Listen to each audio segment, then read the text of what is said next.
Thanks very much, Bimbo, and big thanks to all the team working away to help us pull together a morning like this. My name's Matt. I'm one of the leaders here at Hope City. It's my job today to help us look at the next section of the Bible. We're working our way through one book, piece after piece, and trying to understand what it has to say to us today, because we believe that it is an ancient book that speaks timeless truths that really matter. Now, last week, Ed helped us see that Jesus is declaring himself greater than great King David. Jesus is declaring himself greater than the Holy Temple at the center of Jewish religion. He declares himself as greater even than the Sabbath, which is this kind of central feature of Jewish identity, a day where they keep away from all sorts of work. Jesus is making some serious claims, and it almost feels like you've got a Jesus who's kind of puffing out his chest. He's like, I'm greater than King David. I'm greater than the temple. I am greater than the Sabbath. And he's doing this in front of the Pharisees, his kind of opposition, these Jewish religious leaders. And to top it all off, right in their face, he heals a man's withered hand, right in front of them. It's kind of like a poke in the eye, demonstrating the truth of all these claims. So when their seething hatred overflows into plotting and planning how they can kill Jesus, how do you expect a great and mighty king to respond? They're plotting, they're planning to kill him. How should Jesus respond to that? Should he not double down, round on them, attack with his words? Jesus is amazing with words and questions. Is he not going to go after them that way? Should he not bring the mighty power that he has demonstrated by healing right in front of them to bear on them instead? Well, who's seen Monty Python's Holy Grail? Who's seen one of my favorite films in the entire world? What this reminds me of is like the scene where there's this French castle, and if you haven't watched it, I would say go and watch it this afternoon, but that's probably not a good plan, actually. But there's this French castle, and they are taunting English Knights who are on a journey of kind of trying to recover the Holy Grail, and they say things like, your feather smells of elderberries, and other very serious taunts. And what happens is these English knights are so offended, they decide to attack. They say, charge, charge, and they run at the castle with their swords and start kind of chopping up the blocks at the bottom of the castle. I was going to show you the video, but it won't work for us this morning. So he commands action, but then after they do this charge, the French start throwing things at them like cows and rabbits and cats. It's a very strange movie. You have to kind of be there to understand it. And they suddenly start saying, rather than charge, they say, run away, run away, run away. And isn't that a bit like what Jesus is doing here? Charge. He's like, I'm greater than King David. I can heal in front of you. And then today's passage begins with, all of a sudden, a bit of a run away. Aware of this, Jesus withdrew from that place.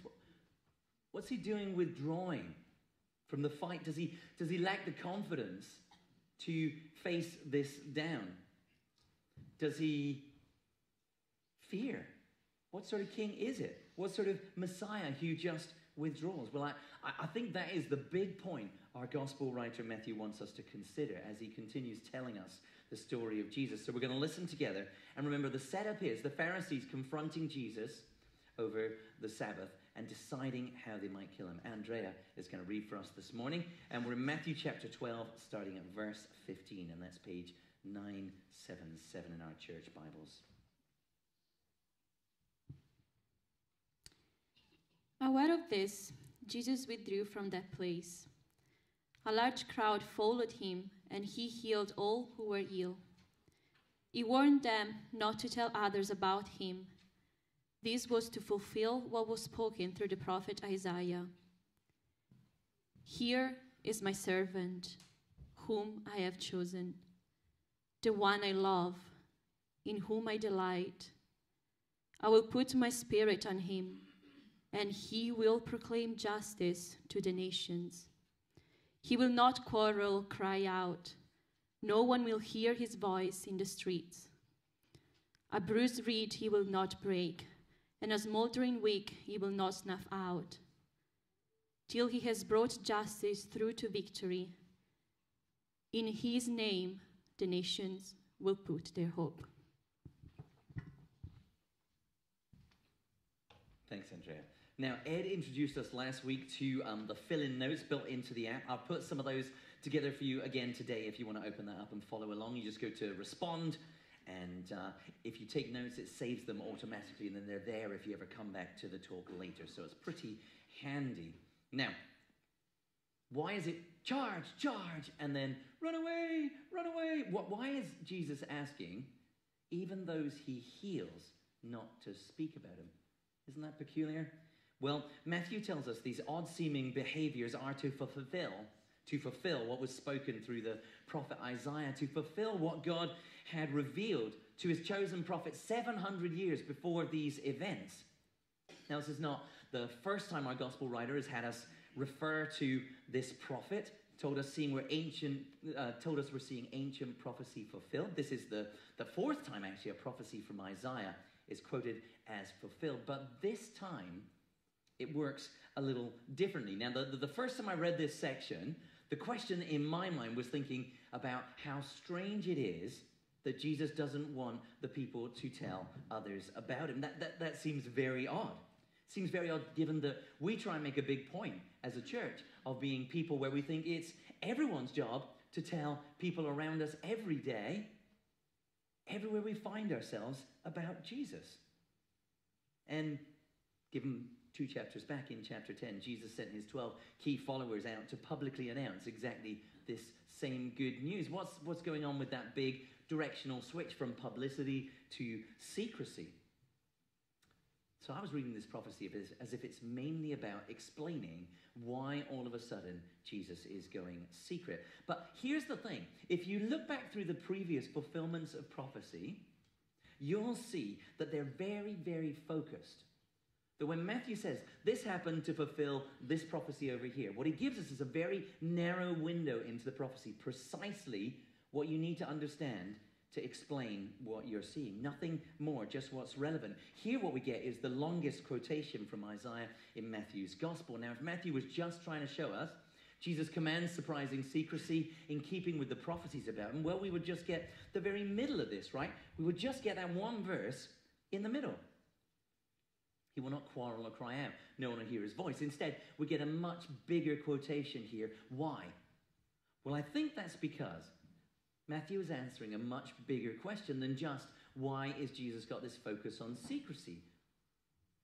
I think Matthew is answering actually the same question we saw John the Baptist asking a few weeks back. If you were with us then, are you the one? Are you the one who is to come, or is there someone else? Are you really the chosen one, the promised one? Are you really the Messiah with this surprising secrecy? Yes. But also with this surprising withdrawal, with this surprising people you hang out with the surprising things you teach, Jesus. Are you really the one? And the reason that's a big question is because Jesus is not what they were expecting. He's not what they were expecting at all. Far from it. What they were expecting was a great warrior king, one who deal a crushing defeat to God's enemies, to ancient Israel's enemies, foreign and domestic. A new and better King David, that high point of the history of Israel. Not someone who backs away from a fight like this Jesus does. Big question for them, but I think the truth is it's a big question for us too, because let's face it, Jesus often doesn't do things the way we'd like. He doesn't do things the way we'd expect. He doesn't do things the way we would do them if we were in charge. I think there's a mix here for the original audience and for us, not just of expectations we have of how we think God would go about things, but also for ways we'd dearly love God to work in our own lives. Ways we'd really like things to work out in our world. See, the truth is that God's way often surprises us. Now, the quotation Matthew gives us here is about so much more than just surprising secrecy. And that's because Matthew's trying to show us, despite these surprises, Jesus is in fact doing exactly what God said he would. In exactly the way God said he would. And importantly, that quote also shows us that he will accomplish exactly what God said he would. God's way often surprises us, but it leads to victory. So what we're going to do is we're going to quickly take this prophecy apart. I'm going to show you what these different phrases mean about the one Jesus is, about the end he's going to accomplish, and then about the way he's going to go about it. But don't worry, because after that we're going to get to talking about what this all means for us here and now.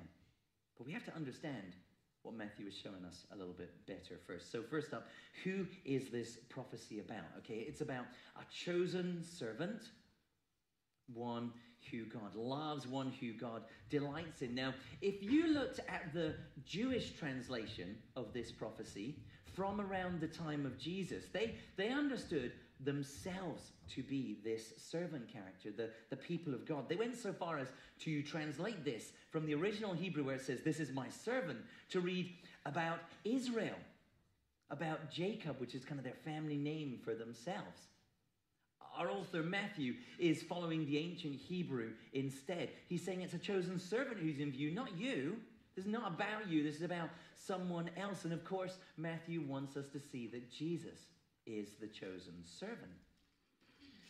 One I love, one in whom I delight. Well, what does that make us think back to? That should make us remember Jesus' baptism, where God the Father declares from heaven exactly this over his Son, confirming Jesus as the servant. "This is my Son, who I love. With him I am well pleased." That identity is clear. So what does it mean then for Jesus to be a servant? Why does he describe himself that way? Well, like Philippians 2 tells us, rather than going his own way, even though he could have done by right, he's humbly obedient to God's plan. Obedient despite what it would cost him, and ultimately it will cost him his life. So we've got the one. Who's the one? Jesus, the chosen, obedient servant, the beloved Son. That's where it starts. But what about where it ends? Well, it ends with this idea that he's going to bring justice through to victory. Now, that phrasing is a bit weird. If English is not your first language, you might not notice, but as English is your first language, you're like, I would never say that. That's an odd phrase. Bring justice through to victory. And the word that gets translated justice here is a little bit hard to capture in English as well. It can mean a legal judgment against someone, that word can mean. Condemned or innocent. It can refer to the activity of judging people, what a judge does in a court. But there's a third sense, and that's what's being used here, and that is the administration of what is right and fair. So the phrasing's a bit odd, but the idea the prophecy is getting across is clear. And what it says is, finally, Jesus will make everything right. Finally, he's going to bring what we've been talking about as the kingdom of God. That's where God's good and perfect rule is actually lived out and realized. And notice at the end of this quote, he'll make everything right. He'll bring justice through to victory. And the nations, that's not just the Jewish people that thought this was all about them, but the nations are going to put their hope in this Jesus. That is where everything is going. That's where we're going to end up. So we talked about the one. The one is the servant, obedient. Talked about the end. Everything's going to be made right. The nations, not just the Jews, are going to hope in Jesus. That's where it's all going. But what about the way? That's the biggest surprise, I think, Matthew has for us. So let's look at the middle of the prophecy now. I'll put my spirit on him, and he'll proclaim justice to the nation. Well, think back to Jesus' baptism again. Do you remember that we saw the Spirit of God descending on him, alighting on him, confirming Jesus as the one? As we'll see in next week's passage as we come to look at it, Jesus himself tells us it is by the Spirit of God that he works the wonderful signs he does, by he drives out demons, and we presume co-works his other wonders too. Now, along with doing these amazing healings and deliverances and acts of power, Jesus also declares and announces to the world what it means for everything to be made right. That same word translated justice there again. What would it look like if we were to live under God as king in God's way? Well, if you were with us last year, think back to Jesus' famous teaching in the Sermon on the Mount. This is exactly what Jesus was setting out. What would it look like to go God's way? What would it look like when everything is made right? What would it look like when God brings fully his kingdom? So we've got this first bit here. Jesus works powerful signs by the Spirit, declares with authority what his kingdom will look like. So far, so good. We've definitely seen both of those in the stories so far. They're not massively surprising either, as ways God might go about bringing to fruition these big plans. But then we get the surprise. He'll do this quietly and gently. That's the big sense of this section. I will not quarrel or cry out. No one will hear his voice in the streets. Obviously, it's not literal because people have heard Jesus' voice. He's argued with the Pharisees. We saw just last week. Even within the prophecy itself, it couldn't be literal. He couldn't both proclaim justice to the nations and be heard by no one. That's absolutely incompatible. It's like when a teacher tells the class, no one is listening to me. You do feel sorry for them, but somebody is probably still listening to them. A child hears. It's like poetry, right? Jesus giving a sense for something here. The prophecy is getting across the surprising way Jesus is going to go about accomplishing his mission. And it's radically different to what people would have expected. He's not all bluster. He doesn't walk into the busiest street corners to maximize his visibility and reach. He's not on social media going for maximum influence with the largest set of followers. Jesus mostly works gently, mostly at the margins, mostly in the more remote parts of the land. If you were to plot Jesus' geography on a map, you'd see he's not near the centers of power or population. He's off in the remote corners. And that's not what anyone was expecting from the promised one. Remember how we started today? Like, run away, run away. A conquering Messiah who backs away from a fight. Remember the call to secrecy, a great king who's proclaiming justice, who doesn't want anyone to talk about him? Jesus' way is very surprising, but the thing Matthew, our gospel writer, wants us to see is it is exactly as it was prophesied, exactly as it was foretold. He mostly works gently, mostly at the margins. And in that second part, the very last part, a bruised reed, he will not break a smoldering wick. He will not snuff out. In our culture and context, it's a little bit harder for us to get our heads around that. But what it means is Jesus works mostly with the broken, mostly with the weak, mostly with the struggling. That's what those pictures are. See, a reed, can you imagine a tall reed's got some strength? It's kind of like you can use them for something. You can measure with them. You can build structures out of them. Once you've bent it, if you've bent a blade of grass, it's lost all of its strength. It's useless. A lamp, these ancient oil lamps they would have used, when it's well trimmed, when the wick is well maintained, it burns brightly for a long time. A smoldering wick, well, that reflects one running out of oil, or one that's damaged, one that's badly maintained. So what's Jesus saying here? He doesn't cast aside or ignore the weak or the struggling. It's quite the opposite, actually. That's who Jesus works with. That's who he works among. That is who he works through. Jesus' way is quiet. It's at the margins. It's gentle. It's with the broken and the weak. That's what this prophecy shows us. Okay, so the end and the way he's going to get there, the surprising way. I've taken a long time to get here, I know. Thanks for sticking with me as we laid these foundations. But now it's time for us to ask the question we always like to ask. So what? What does this mean for you and me here and now? Well, as I was thinking about this and reflecting on this, I think the big thing we need to hear is the big thing the original readers needed to hear too. God's way often surprises us. But it will lead to victory. We need to hear this when we don't get why God is doing what he is doing. We need to read this and hear this when we think God is withdrawing and he should come and fight. We need to hear this when we don't get who God is working with and why he is working through people like that. When we see him at the margins, not at the centers of power, when there seems to be very little to see for all this big talk of who God is and what he is doing. Still, he's going to bring justice through to victory. Still, in his name, the nations will put their hope. And as I started thinking about this idea, you see this all over the place. There's so many places it's true. Think about how God's church advances. In the story of the Bible, if you were with us a few years back, we were following the very first churches. We saw it was actually persecution that advanced the mission of the church rather than defeating it, that spread the good news of Jesus across the world rather than keeping it cooped up in Jerusalem. We know in many places today that story is true as well. Where persecution is high, somehow faith and the church flourishes. Who would have thought? But that could be God's way. Or think about this, God's church advances through weakness.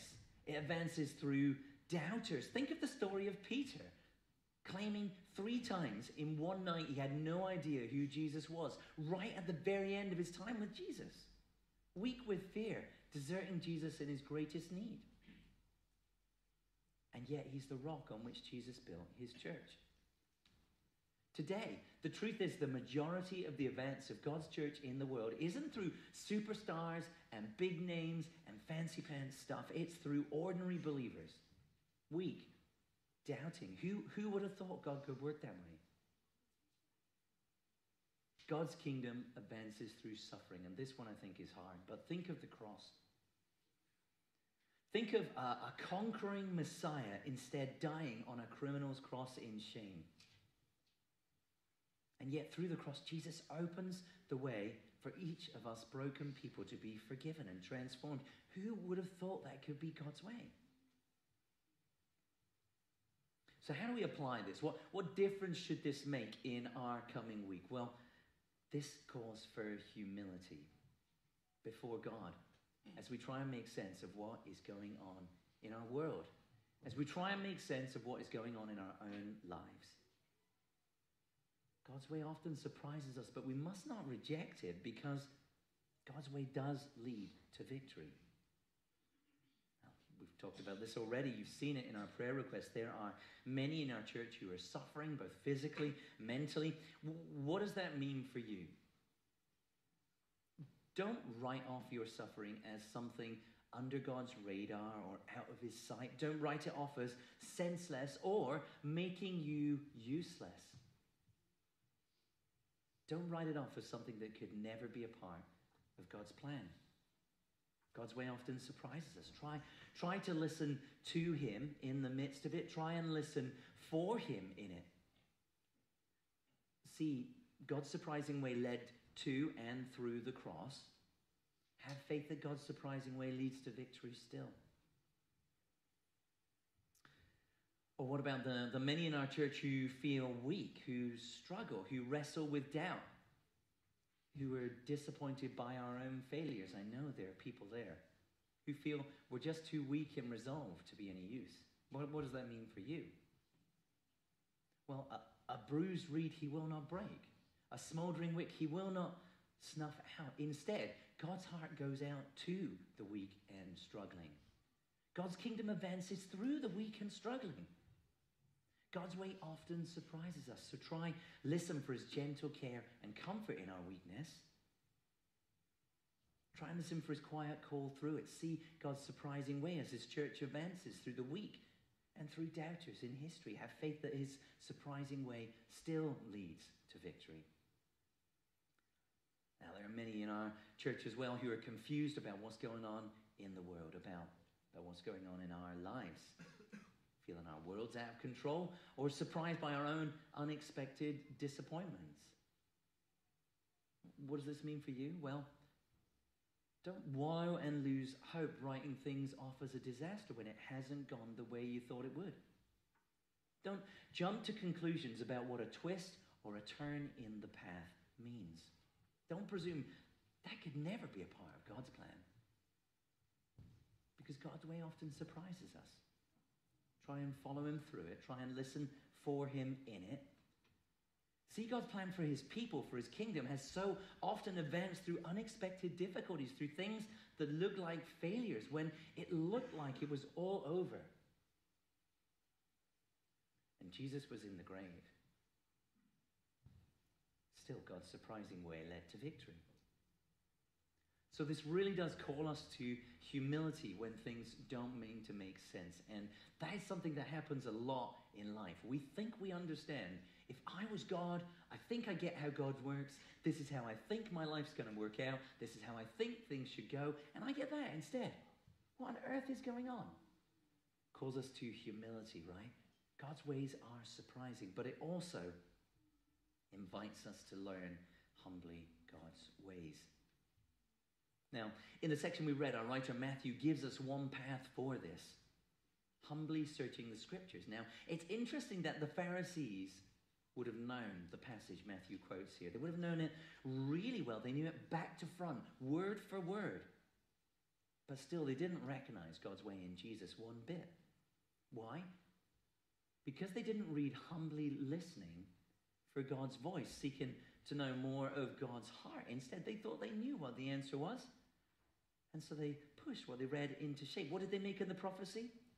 Perhaps they didn't get it. Maybe they just thought that is too confusing. And the Bible has a lot of confusing stuff. So they just chucked it. They're like, that's too confusing. I'm just going to throw that one away. Perhaps they didn't like it. I don't think God could possibly work like that. So they chucked it out. Or worse still, perhaps they just twisted it until they did like it. Doesn't sound like the sort of God I like. I think it needs to be more like this. That's the sort of God I would like. Well, when we read, we can do exactly these same things, can't we? I don't understand that. It's got nothing to say to me. I don't like that, so I'm going to ignore it. I don't like that, so I'm going to read it like this. And now I do like it. Look at that. God's way is my way, after all. Instead, we should come humbly to Scripture, seeking God's heart, seeking God's ways, seeking Him revealed in it. Come ready to be surprised by God. Come ready to be open to what He'll reveal by His Spirit through His living Word. Maybe that's something God is calling you to especially focus on this week, carefully looking for Him and what He has said to us. But it's important we finish where our reading finishes.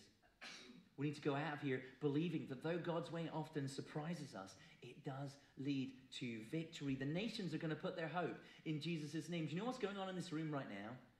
The nations are putting their hope in Jesus' name 2,000 years later. And all over our world. And He's not going to stop or give up until He has brought justice through to victory, until He has finally made everything right. Now, I'm going to invite our band back up now, if that's okay. And we're going to do something a little different. We're going to take some time to reflect. So we're going to sing a short chorus together, seated. Then we're going to make some time and space to reflect on what we've been thinking about this morning, asking God by His Spirit to be specially present and at work, helping us see His way. Now, if this isn't your faith yet, or if this just seems weird, that's fine. You're allowed just to listen and enjoy. But if you believe in a living God who's present with us by His Spirit, why not humbly invite Him to help you better see God's way today? We'll put some prompts up on the screen in the middle, in a gap between some verses. If there's something already on your heart, just ignore them, but maybe they'll help you if not. So, John, thank you.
Sing it again. Spirit of the living God. Spirit of the living God, fall afresh on me. Spirit of the living God,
Thank you.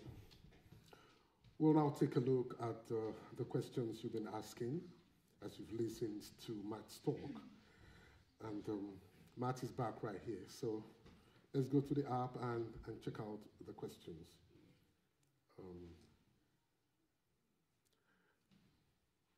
Okay. Let's start with the first one, Matt.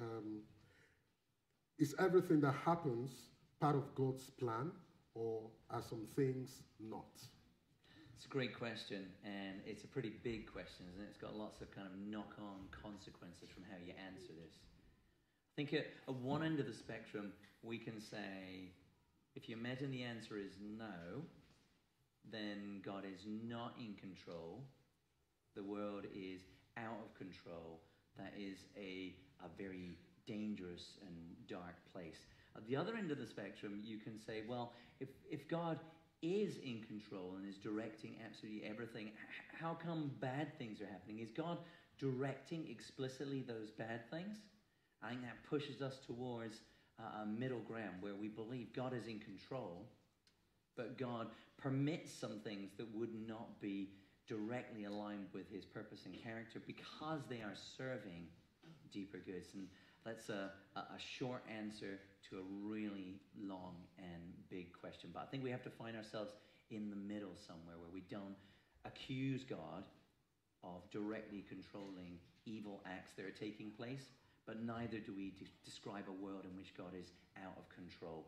And in between those two, you find quite a complicated resolution. I'd love to talk more about that with anyone who'd like to, but now is not the time right now. But I'm here afterwards. Really like to talk about it. It's a great question, and I understand it's a serious question as well. All right. It confuses me too, I must say. Now, God's ways surprise us, right? Yeah. His ways are not our ways. Yeah. Yeah. Okay, to this one. Okay. Why do we often start our gatherings with trivialities like the weather, like I did this morning? Would it perhaps be better to point us heavenward? It's an interesting question. I think there's a balance of things going on. So you could imagine that the best thing to do while we're together is to have a really kind of transcendent focus and to try and keep everything super Godward. But I think when we watch the life of Jesus and the way he lives and acts and the way Jesus is with people, we see someone who is much more part of our world. So I guess if Jesus was here and if Jesus was starting a gathering at Hope City, what would Jesus do? And I think I feel comfortable that Jesus may well be interested and engaged with the ordinary things of our life and help us navigate from those ordinary things of our world towards bigger and higher and more spiritual things. So I think I feel okay about that. I think it's all right for us to have these kind of bridging moments, acknowledging we have come in from all sorts of different places. Some of us have had really crazy mornings. Our minds and hearts are all over the place, and it will take us some time to come together. That's part of what we're doing as we sing as well. We're kind of redirecting our hearts and gathering ourselves together. So I'm comfortable with that. If you're uncomfortable with that, you should know this is a place where you can always ask these questions, and you can keep asking them, and we're happy to talk with you about them. We want to listen to what the Bible has to say to us and go its way. We think we've tried quite hard, but we don't always get it right. So come and talk to me. Come and talk to one of the other leaders and tell us, here from Scripture is why I think you should be doing this. We'll listen to you, and we'll think about it together. And we're happy to change when we're wrong. We don't always get it right. Thank you. Now, to the last one, I think we have time. Why are the vast majority of prayer requests for health? Why not wisdom, patience, purity, justice, kindness, salvation? Could we be more humble in our prayers? Well, I think if you're asking this question, it's important that you speak to yourself and not other people. Please do ask for more spiritual prayer requests. But we're human as well. And God knows us in our wickedness and in our brokenness and our frailty. And he knows that these really small things that seem so big to us do seem big to us. And he cares about us and he loves us and he invites us to speak to him. It's true if you look to the recorded prayers in Scripture, there aren't many prayers for health. There's one, I think, where the Apostle Paul prays that it's going well with somebody or something relatively small seeming like that, but it's not kind of a common prayer, and lots of the apostles' prayers are for more spiritual and worthy things. But he was the Apostle Paul, and we're not, so sometimes we kind of are a bit more ordinary in our things. I don't feel bad. Honestly, I feel honored that people are willing to share with our church family the things that are big and significant in their lives, and that we can care for and pray for them in that. But wouldn't it be wonderful for us to pray for these higher and bigger things as well? Yeah, absolutely would. That'd be great.